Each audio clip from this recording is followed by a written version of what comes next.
क्या आपने कभी सोचा है कि हजारों वर्ष पहले, जब ना कोई राज्य था, ना कोई धर्म ग्रंथ, ना कोई लिखित कानून और ना ही आज जैसी सभ्यता, तब मनुष्य कैसे जीता होगा? उसके रिश्ते कैसे रहे होंगे? उसका परिवार कैसा रहा होगा? मानव इतिहास केवल राजाओं, युद्धों और साम्राज्यों का इतिहास नहीं है। वह उन अनगिनत साधारण मनुष्यों की भी कहानी है जिनके श्रम, संघर्ष और अनुभवों ने मिलकर आज की सभ्यता का निर्माण किया। नमस्कार, आप सुन रहे हैं किस्साकारी, जहां किस्से सांस लेते हैं। और किस्साकारी के इस मंच पर आज से हम आरंभ कर रहे हैं हिंदी साहित्य की सबसे अद्वितीय और महत्वाकांक्षी कृतियों में से एक, महापंडित राहुल सांकृत्यायन जी द्वारा रचित वोल्गा से गंगा की महायात्रा।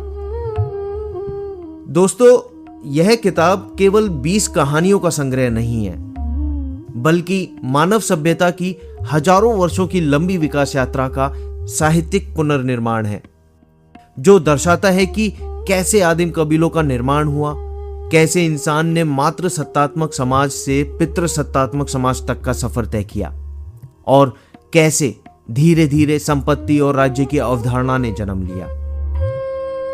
इस महायात्रा की पहली कहानी है निशा। सन 1943 में प्रकाशित इस ऐतिहासिक कहानी संग्रह की यह पहली कड़ी हमें आज से लगभग 8000 साल पीछे, यानी ईसा से 6000 वर्ष पूर्व के उस हिमयुग में ले जाती है जहां मानव सभ्यता का विकास गुफाओं के अंधेरे में और मात्र सत्तात्मक कबीले के रूप में हुआ था। दोस्तों, मैं राहुल सांकृत्यायन जी के जीवन और उनकी उपलब्धियों पर पहले ही एक डिटेल्ड वीडियो बना चुका हूं। अगर आपने वह वीडियो नहीं देखी है तो इस कहानी को सुनने के बाद राहुल सांकृत्यायन जी के जीवन के बारे में जरूर जानें।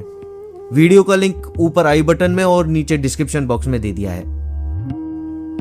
तो आइए समय के पहिए को 8000 साल पीछे घुमाते हैं और महसूस करते हैं आदि मानव काल के उस कठोरतम यथार्थ को। सुनते हैं राहुल सांकृत्यायन जी की विश्व प्रसिद्ध कालजयी रचना वोल्गा से गंगा की पहली कहानी निशा। वाचन आपके अपने आशुतोष शर्मा की आवाज में है।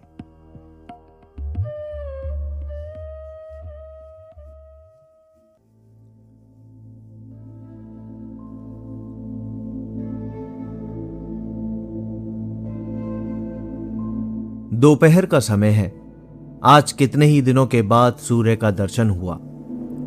यद्यपि इस 5 घंटे के दिन में उसके तेज में तीक्ष्णता नहीं है, तो भी बादल, बर्फ, कोहरे और झंझा से रहित इस समय चारों ओर फैलती सूर्य की किरणें देखने में मनोहर और स्पर्श से मन में आनंद का संचार करती हैं। चारों ओर का दृश्य सघन नील नभ, नीचे पृथ्वी कर्पूर श्वेत हिम से आच्छादित है। 24 घंटे से हिमपात न होने के कारण दानेदार होते हुए भी हिम कठोर हो गया है। यह हिमवसना धरती दिगंत व्याप्त नहीं है, बल्कि यह उत्तर से दक्षिण की ओर कुछ मील लंबी रुपहली टेढ़ी मेढ़ी रेखा की भांति चली गई है, जिसके दोनों किनारों की पहाड़ियों पर काली वनपंक्ति है। आइए इस वनपंक्ति को कुछ समीप से देखें। उसमें 2 तरह के वृक्ष ही अधिक हैं।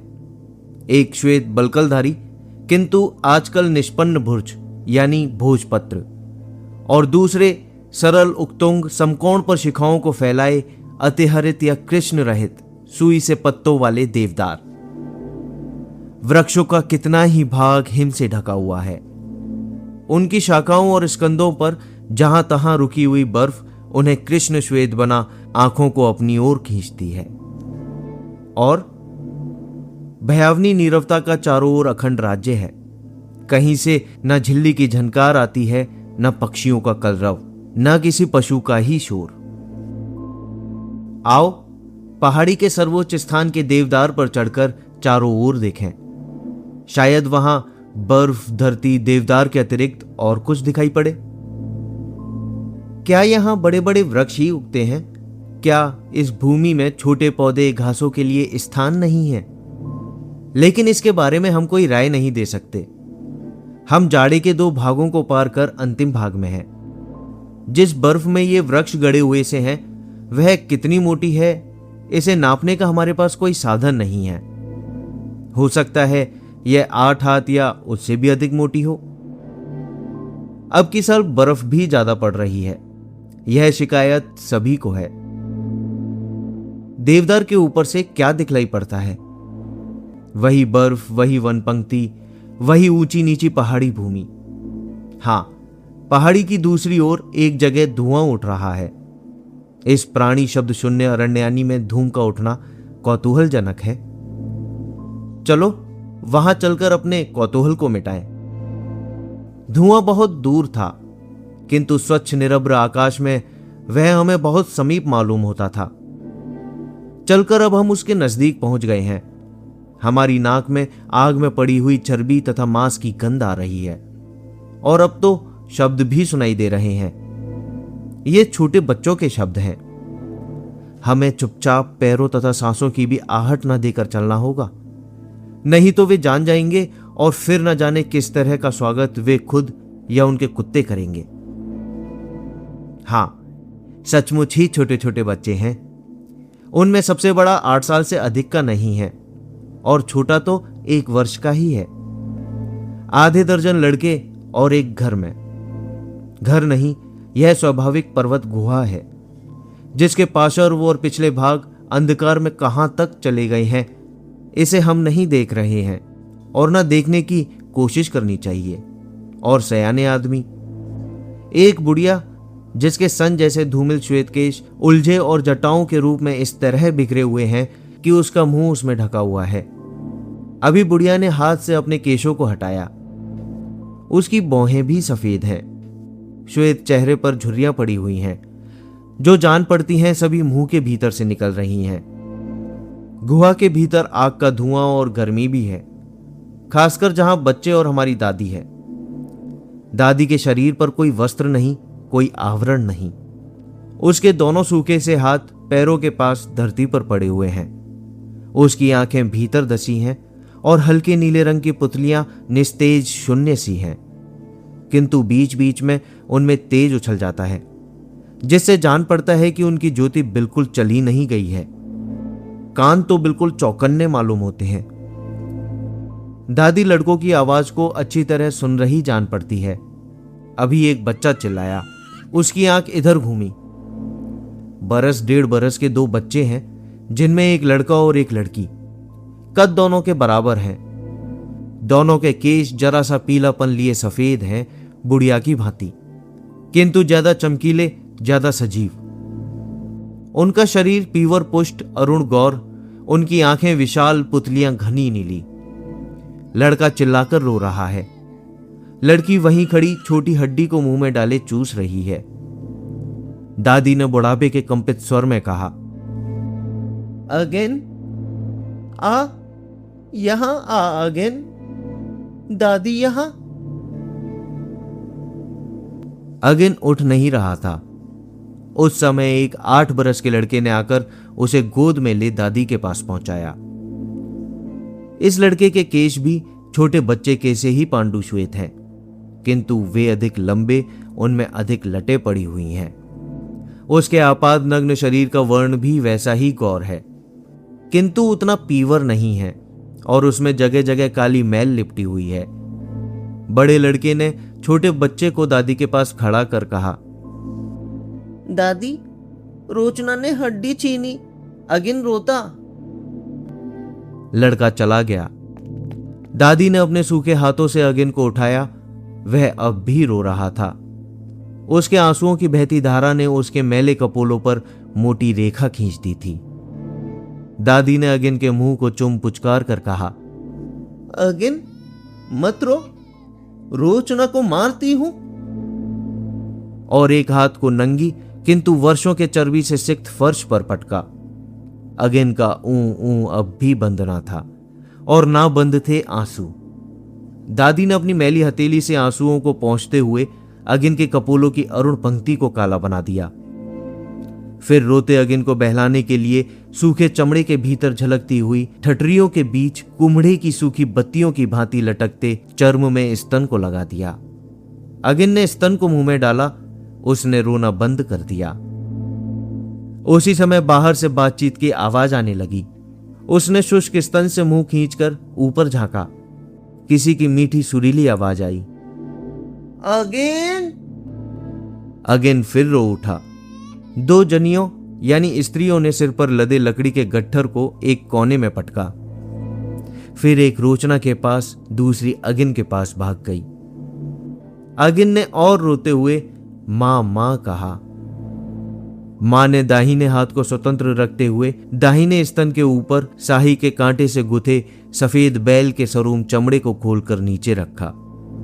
झाड़ी की भोजन कृच्छ्रता के कारण उसके तरुण शरीर पर मांस कम रह गया था, तो भी उसमें असाधारण सौंदर्य था। उसके लाल मैले छूटे कपोल की अरुण श्वेत छवि, ललाट को बचाते बिखरे हुए लट विहीन पांडु श्वेत केश, अल्प मासल प्रथुल वक्ष पर गोल गोल श्यामल मुख स्तन, अनुदर कृशकटी, पुष्ट मध्यम परिमाण नितंब, पेशीपूर्ण वर्तुल जंगा, श्रम धावन परिचित हलाकार पेंडुली। उस अष्टादशी तरुणी ने अगिन को दोनों हाथों में उठाकर उसके मुख, आंख और कपोल को चूमा। अगिन रोना भूल चुका था। उसके लाल होठों से निकलकर सफेद दंतुलियां चमक रही थीं। उसकी आंखें अर्धमुद्रित थीं। गालों में छोटे छोटे गड्ढे पड़े हुए थे। नीचे गिरे वृष चर्म पर तरुणी बैठ गई और उसने अगिन के मुंह में अपने कोमल स्तनों को दे दिया। अगिन अपने दोनों हाथों से पकड़े स्तन को पीने लगा। इसी समय दूसरी नग्न तरुणी भी रोचना के पास आकर बैठ गई। उनके चेहरे को देखने से ही पता लग जाता था कि दोनों बहनें हैं। गुहा में उन्हें निभृत बातचीत करते छोड़ हम बाहर आ देखते हैं। बर्फ पर चमड़े से ढके हुए बहुत से पैर एक ही दिशा की ओर जा रहे हैं। चलो, उन्हें पकड़े हुए जल्दी जल्दी चलें। अभी वह पद पंक्ति तिरछी हो पार वाली पहाड़ी के जंगल में पहुंची। हम तेजी से दौड़ते हुए बढ़ते जा रहे हैं, किंतु ताजी पद पंक्ति खत्म होने को नहीं आ रही है। हम कभी श्वेत हिम क्षेत्र में चलते हैं, कभी जंगलों में ही पहाड़ी की रीढ़ को पार कर दूसरे हिम क्षेत्र, दूसरे पार्वत्य वन को लांघते हुए बढ़ते हैं। आखिर नीचे की ओर एक वृक्षहीन पहाड़ी की रीढ़ पर हमारी नजर पड़ी।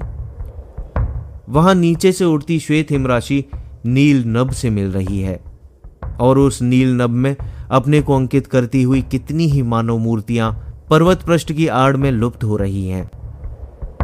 उनके पीछे नीला आकाश न होता तो निश्चय ही हम उन्हें ना देख पाते। उनके पीछे शरीर पर हिम जैसा श्वेत वृष चर्म है। उनके हाथों में हथियार भी सफेद रंग से रंगे मालूम होते हैं। फिर महान श्वेत हिम क्षेत्र में उनकी हिलती डुलती मूर्तियों को भी कैसे पहचाना जा सकता है। और पास चलकर देखें। सबसे आगे सुपुष्ट शरीर की एक स्त्री है। आयु 40 और 50 के बीच होगी। उसकी खुली दाहिनी भुजा को देखने से ही पता लगता है कि वह बहुत बलिष्ठ स्त्री है। उसके केश, चेहरे, अंग प्रत्यंग गुहा की पूर्वोक्त दोनों तरुणियों के समान किंतु बड़े आकार के हैं। उसके बाएं हाथ में 3 हाथ लंबी भुर्ज की नोकदार लकड़ी है। दाहिने में चमड़ी की रस्सी से लकड़ी के बैंत में बंधा घिसकर तेज किया हुआ पाषाण परशु है। उसके पीछे पीछे 4 मर्द और 2 स्त्रियां चल रही हैं। एक मर्द की आयु स्त्री से कुछ अधिक होगी, शेष 26 से 14 वर्ष के हैं। बड़े मर्द के केश भी वैसे ही बड़े बड़े तथा पांडु श्वेत हैं। उसका मुंह उसी रंग की घनी दाढ़ी मूंछों से ढका हुआ है। उसका शरीर भी स्त्री की भांति ही बलिष्ठ है। उसके हाथों में भी वैसे ही 2 हथियार हैं। बाकी 3 मर्दों में 2 उसी तरह की घनी दाढ़ी मूंछों वाले किंतु उम्र में कम है। स्त्रियों में एक 22, दूसरी 16 से कम है। हम गुहा के चेहरों को देख चुके हैं और दादी को भी। सबको मिलाने से साफ मालूम होता है कि इन सभी स्त्री पुरुषों का रूप दादी के सांचे में ढला हुआ है। इन नर नारियों के हाथ के लकड़ी, हड्डी के हथियारों और उनकी गंभीर चेष्टा से पता लग रहा है कि वे किसी मुहिम पर जा रहे हैं। पहाड़ी से नीचे उतरकर अगुआ स्त्री, मां कहिए, बाई और घूमी सभी चुपचाप उसके पीछे चल रहे हैं। बर्फ पर चलते वक्त चमड़े से उनके ढके पैरों से जरा भी शब्द नहीं निकल रहा है। अब आगे की ओर लटकी हुई यानी प्रागभार पहाड़ बड़ी चट्टान है जिसकी बगल में कई चट्टानें पड़ी हुई हैं। शिकारियों ने अपनी गति अत्यंत मंद कर दी है। वे तितर बितर होकर बहुत सजग हो गए हैं। वे सारे पैरों को चीरकर बहुत धीरे से करके एक पैर के पीछे दूसरे पैर को उठाते चट्टानों को हाथ से स्पर्श करते आगे बढ़ रहे हैं। मां सबसे पहले गुहा के द्वारा खुलाव पर पहुंची। वह बाहर की सफेद बर्फ को ध्यान से देखती है। वहां किसी प्रकार का पद चिन्ह नहीं है। फिर वह अकेले गुहा में घुसती है। कुछ ही हाथ बढ़ने पर गुहा घूम जाती है। वहां रोशनी कुछ कम है। थोड़ी देर ठहरकर वह अपनी आंखों को अभ्यस्त बनाती है, फिर आगे बढ़ती है। वहां देखती है 3 भूरे भालू, मां बाप बच्चा, मुंह नीचा किए धरती पर सोए या मरे पड़े हैं। उनमें जीवन का कोई चिन्ह नहीं दिखाई पड़ता। मां धीरे से लौट आई। परिवार उसके खिले चेहरे को ही देखकर भाव समझ गया। मां अंगूठे से कानी उंगली को दबाकर 3 उंगलियों को फैलाकर दिखाती है। मां के बाद 2 मर्द हथियारों को संभाले आगे बढ़ते हैं। दूसरे सांस रोके वहीं खड़े प्रतीक्षा करते हैं। भीतर जाकर मां भालू के पास जाकर खड़ी होती है। बड़ा पुरुष भालूनी के पास और दूसरा बच्चे के पास। फिर वे अपने नोकदार डंडे को एक साथ ऐसे जोर से मारते हैं कि वह कोख में घुसकर कलीजे में पहुंच जाता है। कोई हिलता डुलता नहीं। जाड़ी की 6 मासी निद्रा के टूटने में अभी महीने से अधिक की देर है, किंतु मां और परिवार को इसका क्या पता। उन्हें तो सतर्क रहकर ही काम करना होगा। डंडे की नोक को 3-4 बार और पेट में घुसा वे भालू को उलट देते हैं। फिर निर्भय हो उनके अगले पैरों और मुंह को पकड़कर घसीटते हुए उन्हें बाहर लाते हैं। सभी खुश हो हंसते और जोर जोर से बोलते हैं। बड़े भालू को चित्त उलटकर मां ने अपने चमड़ी की चादर से एक चकमक पत्थर का चाकू निकाला, फिर घाव की जगह से मिलाकर पेट के चमड़े को चीर दिया। पत्थर के चाकू से इतनी सफाई के साथ चमड़े को चीरना अभ्यस्त और मजबूत हाथों का ही काम है। उसने नरम कलीजी का एक टुकड़ा काटकर अपने मुंह में डाला, दूसरा सबसे छोटे 14 वर्ष के लड़के के मुंह में। बाकी सभी लोग भालू के इर्द गिर्द बैठ गए। मां सबको कलीजी का टुकड़ा काटकर देती जा रही थी। एक भालू के बाद जब मां ने दूसरे भालू को हाथ लगाया, उस वक्त षोडशी तरुणी बाहर गई। उसने बर्फ का एक डला मुंह में डाला। उसी वक्त बड़ा पुरुष भी बाहर गया। उसने भी एक बर्फ के डले को मुंह में डाल षोडशी के हाथ को पकड़ लिया। वह जरा झिझक कर शांत हो गई। पुरुष उसे अपनी भुजा में बांधकर एक ओर ले गया। षोडशी और पुरुष हाथ में बर्फ का डला लिए जब भालू के पास लौटे, तब दोनों के गालों और आंखों में ज्यादा लाली थी। पुरुष ने कहा, मैं काटता हूं मां, तू थक गई है। मां ने चाकू को पुरुष के हाथ में दे दिया। उसने झुककर 24 वर्ष के तरुण के मुंह को चूमा, फिर उसका हाथ पकड़कर बाहर चली गई। उन्होंने 3 भालुओं की कलीजी को खाया। 4 मास के निराहार सोए भालुओं में चर्बी कहां से रहेगी। हां, बच्चे भालू का मांस कुछ अधिक नरम और सुस्वादु था, जिसमें से भी कितना ही उन्होंने खा डाला। फिर थोड़ी देर विश्राम करने के लिए सभी पास पास लेट गए। अब उन लोगों को घर लौटना था। नरमादा भालुओं को 2-2 आदमियों ने चमड़ी की रस्सी से चारों पैरों को बांध डंडे के सहारे अपने कंधे पर उठाया और छोटे भालू को एक तरुणी ने। मां अपना पाषाण परशु संभाले आगे आगे चल रही थी। उन जंगली मानवों को दिन के घड़ी घंटों का तो पता नहीं था, किंतु वे यह जानते थे कि आज चांदनी रात रहेगी। थोड़ा ही चलने के बाद सूर्य क्षितिज के नीचे चला गया जान पड़ता था, किंतु वह गहराई में नहीं गया। इसलिए संध्या राग घंटों बना रहा, और जब वह मिटा तब धरती अंबर सर्वत्र श्वेतिमा का राज हो गया। अभी घर गुहा दूर थी, जबकि खुली जगह में एक जगह मां एकाएक खड़ी हो कान लगाकर कुछ सुनने लगी। सब लोग चुपचाप खड़े हो गए। षोडशी ने 26वें तरुण के पास जाकर कहा, गुर्र गुर्र व्रक व्रक, यानी भेड़िया। मां ने भी ऊपर नीचे सिर हिलाते हुए कहा, घुर्र घुर्र व्रक, बहुत व्रक, बहुत व्रक। फिर उत्तेजनापूर्ण स्वर में कहा, तैयार। शिकार जमीन पर रख दिया गया और सब अपने अपने हथियारों को संभाले एक दूसरे से पीठें सटाकर चारों ओर मुख किए खड़े हो गए। बात ही बात में 7-8 भेड़ियों के झुंड की लपलपाती जीभें दिखाई देने लगी और वे घुर्राते हुए पास आ उनके चारों ओर चक्कर काटने लगे।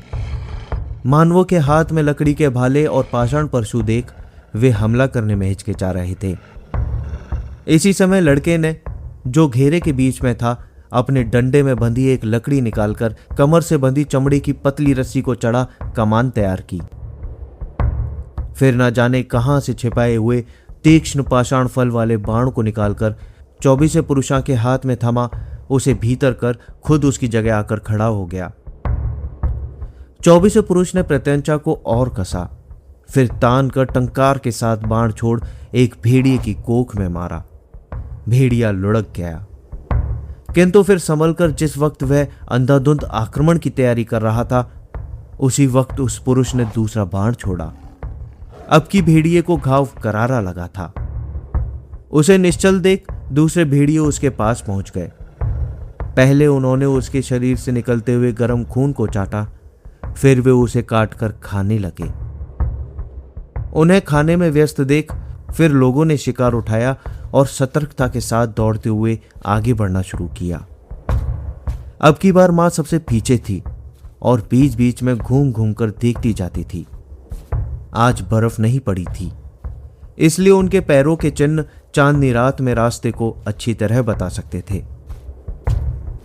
गुहा आध मील से कम दूर रह गई होगी कि भेड़ियों का झुंड फिर पहुंच गया। उन्होंने शिकार को फिर जमीन पर रख हथियारों को संभाला। अब की धुरंधर ने कई बाण चलाए, किंतु वह क्षण भर भी एक जगह न ठहरने वाले भेड़ियों का कुछ न कर सके। कितनी ही देर के पैंतरेबाजी के बाद 4 भेड़िए एक षोडशी तरुण के ऊपर टूट पड़े। बगल में खड़ी मां ने अपना भाला एक भेड़िए के पेट में घुसा जमीन पर पटक दिया, किंतु बाकी 3 ने षोडशी की जांग में चोट कर गिरा दिया और उसका पेट चीर कर आंतड़ियां बाहर निकाल दी। जिस वक्त सबका ध्यान षोडशी को बचाने में लगा, उसी वक्त दूसरे भेड़िए ने पीछे से खाली पाए 24 पुरुष पर हमला किया और बचाव का जरा भी मौका दिए बिना जमीन पर पटक उसकी लात फाड़ दी। जब तक लोग उधर ध्यान दें, तब तक षोडशी को वह 25 हाथ दूर घसीट ले गए थे। मां ने देखा 24वां पुरुष अधमरे भेड़िए के पास दम तोड़ रहा है। अधमरे भेड़िए के मुंह में किसी ने डंडा डाल दिया, किसी ने उसके अगले दोनों पैर पकड़ लिए, फिर बाकी ने मुंह लगाकर भेड़िए के बहते हुए गरम गरम नमकीन खून को पिया।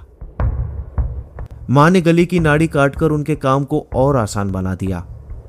यह सब काम चंद मिनटों में हुआ था।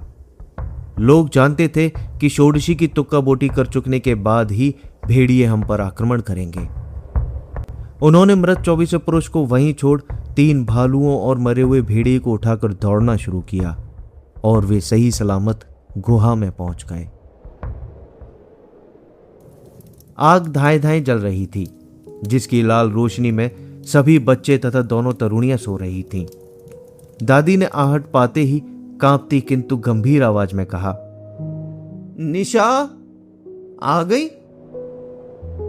हाँ, कहकर मां ने पहले हथियारों को एक ओर रख दिया, फिर वह चमड़े की पोशाक खोल दिगंबरी बन गई। शिकार को रख उसी तरह बाकी सब ने भी चर्म परिधान को हटा आग के सुख में उष्ण स्पर्श को रोम रोम में व्याप्त होने दिया। अब सारा सोया परिवार जाग उठा था। एक मामूली आहट पर जाग जाने के ये लोग बचपन से ही आदी होते हैं। बहुत संभाल कर खर्च करते हुए मां ने परिवार का अब तक निर्वाह कराया था। हिरण, खरगोश, गाय, भेड़, बकरी, घोड़े के शिकार जाड़ा शुरू होने से पहले ही बंद हो जाते हैं, क्योंकि उसी वक्त वे दक्षिण के गर्म प्रदेशों की ओर निकल जाते हैं। मां के परिवार को भी कुछ और दक्षिण जाना चाहिए था, किंतु षोडशी उसी वक्त बीमार पड़ गई। उस समय के मानव धर्म के अनुसार परिवार की स्वामिनी का कर्तव्य था कि एक के लिए सारे परिवार की जान खतरे में न डाले, किंतु मां के दिल ने कमजोरी दिखलाई। आज उसे एक छोड़ दो को खोना पड़ा। अभी शिकारों के लौटने में 2 महीने हैं। इस बीच में देखें और कितनों को खोना होता है। 3 भालू और 1 भेड़िए में तो उनका जाड़ा नहीं कट सकता। बच्चे बड़े खुश थे, बेचारे खाली पेट लेटे हुए थे। मां ने पहले उन्हें भेड़ी की कलीजी काट काट कर दी। लड़के हप हप कर खा रहे थे। चमड़े को बिना नुकसान पहुंचाए उतारा। चमड़े का बड़ा काम है। मांस काटकर जब दिया जाने लगा, बहुत भूखों ने तो कुछ कच्चा ही खाया। फिर सबने आग के अंगार पर भून भून कर खाना शुरू किया। अपने भुने टुकड़ों में से एक गाल काटने के लिए मां की सभी खुशामद कर रहे थे। मां ने कहा, बस आज पेट भर खाओ, कल से इतना नहीं मिलेगा। मां उठकर गुहा के एक कोने में गई। वहां से चमड़े की फूली हुई झिल्ली को लाकर कहा, बस यही मधुसुरा है, आज पियो, नाचो, क्रीड़ा करो। छोटों को झिल्ली से घूंट घूंट करके पीने को मिला, बड़ों को ज्यादा ज्यादा। नशा चढ़ आया, आंख लाल हो आई। फिर हंसी का ठहाका शुरू हुआ। किसी ने गाना गाया। बड़े पुरुष ने लकड़ी से लकड़ी बजानी शुरू की। लोग नाचने लगे। आज वस्तुतः आनंद की रात थी। मां का राज्य था, किंतु वह अन्याय और असमानता का राज्य नहीं था। बूढ़ी दादी और बड़े पुरुष को छोड़ बाकी सभी मां की संतानें थीं, और बूढ़ी ही बड़ा पुरुष तथा मां बेटा बेटी थे। इसलिए वहां मेरा तेरा का प्रश्न नहीं हो सकता था। वस्तुतः तेरे मेरे का युग आने में अभी देर थी, किंतु हां, मां को सभी पुरुषों पर समान और प्रथम अधिकार था। अपने 24 पुत्र और पति के चले जाने से उसे अफसोस ना हुआ हो, यह बात नहीं, किंतु उस समय जीवन अतीत से अधिक वर्तमान की फिक्र करता था। मां के 2 पति मौजूद थे, तीसरा 14 साल का तैयार हो रहा था। उसके राज्य के रहते रहते बच्चों में से भी ना जाने कितने पति की अवस्था तक पहुंच सकते थे। मां 26 को पसंद करती थी, इसलिए बाकी 3 तरुणियों के लिए वह 50 ही पुरुष बचा था। जाड़ा बीतते बीतते दादी एक दिन सदा के लिए सोई पड़ी मिली। बच्चों में से 3 को भेड़िए ले गए और बड़ा पुरुष बर्फ पिघलने पर उमड़ी नदी के प्रवाह में चला गया। इस प्रकार परिवार 16 की जगह 9 का रह गया। वसंत के दिन थे। चिरअमृत प्रकृति में नवजीवन का संचार हो रहा था। 6 महीने से सूखे भुर्ज वृक्षों पर ठुसे पत्ते निकल रहे थे। बर्फ पिघली, धरती हरियाली से ढकती जा रही थी। हवा में वनस्पति और नई मिट्टी की भीगी भीगी मादक गंध फैल रही थी। जीवनहीन दिगंत सजीव हो रहा था। कहीं वृक्षों पर पक्षी नाना भांति के मधुर स्वर सुना रहे थे, कहीं झिल्ली अनवरत शोर मचा रही थी, कहीं हिमद्रवित प्रवाहों के किनारे बैठे हजारों जल पक्षी क्रमी भक्षण में लगे हुए थे, कहीं कलहंस प्रणय क्रीड़ा कर रहे थे। अब इन हरे पर्वते वनों में कहीं झुंड के झुंड हिरण कूदते हुए चरते दिखाई पड़ते, कहीं भेड़ें, कहीं बकरियां, कहीं बारहसिंगे, कहीं गाय, और कहीं इनकी घात में लगे हुए चीते दुबक कर बैठे हुए थे, और कहीं भेड़िए। जाड़े के लिए अवरुद्ध नदी के प्रवाह की भांति एक जगह रुक गए मानव परिवार भी अब प्रवाहित होने लगे थे। अपने हथियारों, अपने चमड़ों तथा अपने बच्चों को लादे गृह अग्नि को संभाले अब वे खुली जगहों में जा रहे थे। दिन बीतने के साथ पशु वनस्पतियों की भांति उनके भी शुष्क चर्म के नीचे मांस और चर्बी के मोटे स्तर जमा होते जा रहे थे। कभी उनके लंबे केश वाले बड़े बड़े कुत्ते भेड़ या बकरी पकड़ते, कभी वे स्वयं जाल, बाण या लकड़ी के भाले से किसी जंतु को मारते।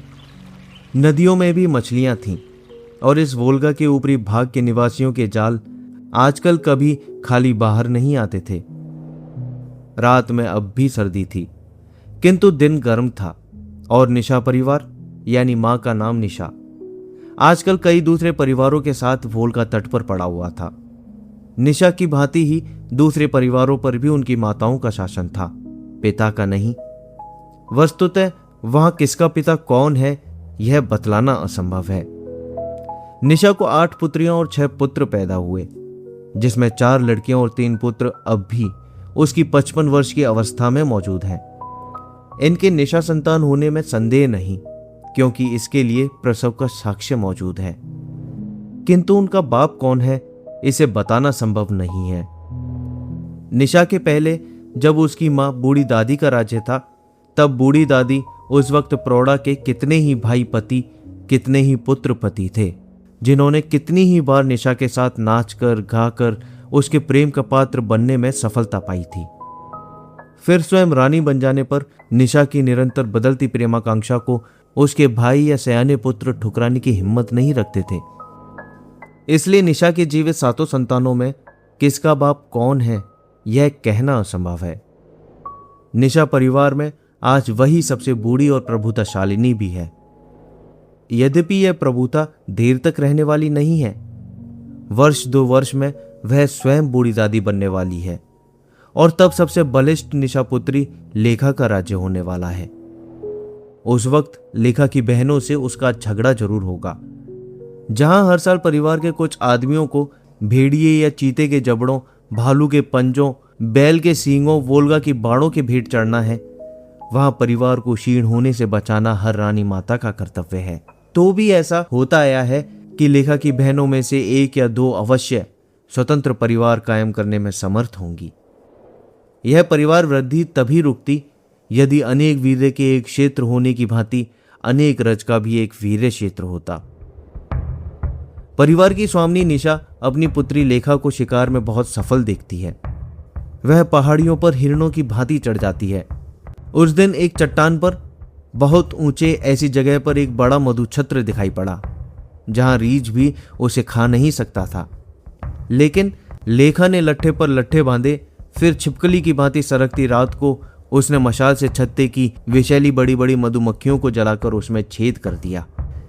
नीचे के चमड़े के कुप्पे में 30 सेर से कम मधु नहीं गिरा होगा। लेखा के इस साहस की तारीफ सारा निशा परिवार ही नहीं, पड़ोसी परिवार भी कर रहा था। किंतु निशा उससे संतुष्ट नहीं थी। वह देख रही थी कि तरुण निशा पुत्र जितना लेखा के इशारे पर नाचने के लिए तैयार हैं, उतना उसकी प्रार्थना को सुनना नहीं चाहता। यद्यपि वे अभी निशा की खुल्लम खुल्ला अवज्ञा करने का साहस नहीं करते। निशा कितने ही दिनों से कोई रास्ता सोच रही थी। तभी उसे ख्याल होता है कि वे लेखा को सोते सोते गला दबाकर मार दे। किंतु वह यह भी जानती थी कि लेखा उससे अधिक बलिष्ठ है। वह अकेली उसका कुछ भी नहीं बिगाड़ सकती। यदि वह दूसरों की सहायता लेना चाहे तो क्यों कोई उसकी सहायता करेगा। परिवार के सभी पुरुष लेखा के प्रणय पात्र, कृपा पात्र बनना चाहते थे। निशा की पुत्रियां भी मां का हाथ बटाने के लिए तैयार न थीं। वे लेखा से डरती थीं। वे जानती थीं कि असफल होने पर लेखा बुरी तरह से उनके प्राण लेगी। निशा एकांत में बैठी कुछ सोच रही थी। एकाएक उसका चेहरा खिल उठा। उसे लेखा को परास्त करने की कोई युक्ति सूझ पड़ी। पहर भर दिन चढ़ाया था। सारे परिवार अपने अपने चमड़े के तंबुओं के पीछे नंगे लेटे या बैठे धूप ले रहे थे। किंतु निशा तंबू के सामने बैठी थी। उसके पास लेखा का 3 वर्ष का पुत्र खेल रहा था। निशा के हाथ में दौने में लाल लाल स्ट्रॉबेरी के फल थे। वोल्गा की धारा पास से बह रही थी और निशा के सामने सीधे खड़े अरार तक ढालू जमीन थी। निशा ने एक फल लुढ़काया। लड़का दौड़ा और उसे पकड़कर खा गया। फिर दूसरे को लुढ़काया। उसे थोड़ा और आगे जाने पर वह पकड़ सका। निशा ने जल्दी जल्दी कितने ही फल लुढ़का दिए। बच्चे ने उन्हें पकड़ने के लिए इतनी जल्दी की कि एक बार उसका पैर अरार से फिसल गया और वह धम से वोल्गा की तेज धार में जा गिरा। निशा वोल्गा की ओर नजर दौड़ाए चीख उठी। कुछ दूर पर बैठी लेखा ने देखा। पुत्र को न देख वह धार की ओर झपटी। उसका पुत्र धार में अभी ऊपर नीचे हो रहा था। उसने छलांग मारी और पुत्र को पकड़ लेने में सफल हो गई। बहुत पानी पी जाने से बच्चा शिथिल हो गया था। वोल्गा का बर्फीला जल शरीर में कांटे की तरह चुभ रहा था। लेखा को धार काटकर किनारे की ओर बढ़ना मुश्किल था। उसके एक हाथ में बच्चा था और दूसरे हाथ और पैरों से वह तैरने की कोशिश कर रही थी। उसी वक्त अपने गले को उसने किसी के मजबूत हाथों में फंसा देखा। लेखा को अब समझने में देर ना लगी। वह कई दिनों से निशा की बदली हुई मनोवृत्ति को देख रही थी। आज निशा अपने राह के कांटे लेखा को निकालना चाहती थी। लेखा अब भी निशा को अपना बल दिखा सकती थी, किंतु उसके हाथ में बच्चा था। निशा ने लेखा को जोर लगाते देख अपनी छाती को उसके सिर पर रख दिया। लेखा एक बार डूब गई। झटपटाने में उसका बच्चा हाथ से छूट गया। अब भी निशा ने उसे बेकाबू कर रखा था। एकाएक उसका हाथ निशा के गले में पड़ गया। लेखा बेहोश थी और निशा उसके बोझ के साथ तैरने में असमर्थ थी। उसने कुछ कोशिश की, किंतु बेकार। दोनों एक साथ वोल्गा की भेंट हुई। परिवार की बलिष्ठ स्त्री रोचना निशा परिवार की स्वामिनी बनी। आज से 361 पीढ़ी पहले की कथा है। उस वक्त हिंद, ईरान और यूरोप की सारी जातियां एक कबीले के रूप में थीं। मानवता का आरंभिक काल था।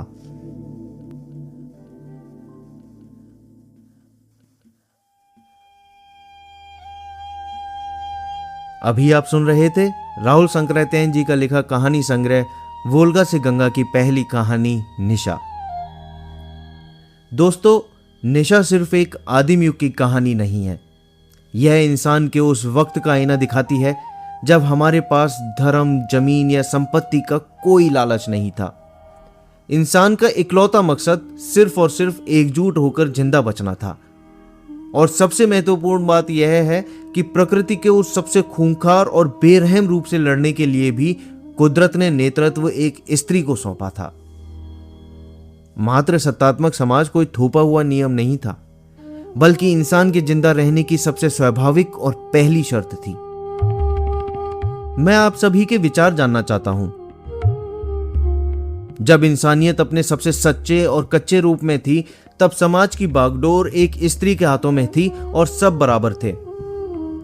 लेकिन जैसे जैसे हम सभ्य होते गए, ऐसा क्या हुआ कि वह मात्र सत्ता हमेशा के लिए एक दबदबे वाली पितृ सत्ता में बदल गई?